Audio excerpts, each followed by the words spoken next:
Hey, it's Mike Pate from Mikey's Board and Green Glides. These things are selling like hotcakes, and of course we're getting some questions on and offline about how to safely and easily take them off and on.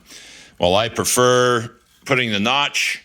We do have some people that are doing the traditional clip fit or force fit, as we'll call it. Here's the carpet glide.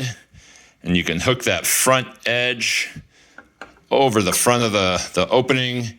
And sometimes you can get it to go down by hand, or they might be a little stubborn, in which case you're going to stick a chisel or a wide flathead screwdriver and bring it down until it snaps on. You can do the same thing to take it off, but you're going to start stressing the glide, in my opinion. And if you're cleaning lots of tile and grout and doing this once or twice a day, I think within a few weeks, you're going to break a bridge. Glides aren't cheap. I don't recommend that way, but if you find that yours goes off and on easily, after all this stuff's made by hand, or the glides are, and there could be some variation. I know my good pal Mark Sager's not having any problems taking his off and on by hand. I prefer to slide them off. As far as that notch, got a couple ways to create it. I made this one with the a grinding wheel on my Milwaukee angle grinder and just carefully cut it. But our good pal Adam Hale did his with just a normal metal file and said it took him about 3 minutes to grind that in there.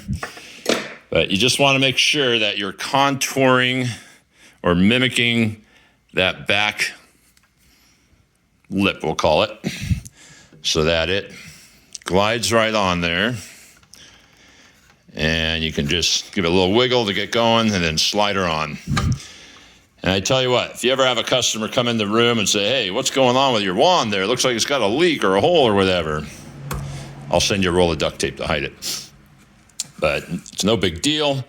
Obviously, yeah, you can be a little more prone to glide slide, as it's called, but all green glides for Devastator wands come with a set screw to keep that from happening. Same thing with the Pro Kim wand or any of the other wands that can be notched in this fashion, such as the Hydromaster Evolution. So I prefer this way, but if you're going to clip it off and on, to prevent bridges from breaking, I recommend you heat the glide up, either with the exhaust of your truck mount or boiling water, heat gun. But obviously, you're not going to want to do that on a job, right? It's time consuming. And the whole premise of these hard surface glides is to make tile cleaning fun and easy again. Cleaning tile before it gets filthy and you need a turbo spinner and acid cleaners and all the rigmarole that leads you to want to charge $1 or $2 a foot. Get to a tile floor, LVP, a water-safe wood floor, whatever you got. Get to it often enough, and you're never going to need to go to those extreme measures to clean floors again. Start selling your customers on maintenance cleaning, just like with your carpet, so you don't have to use rotary extractors. Start thinking of your hard floors that way. All right, join the hard floor cleaning revolution. Got any questions? You know where to find me. And happy gliding.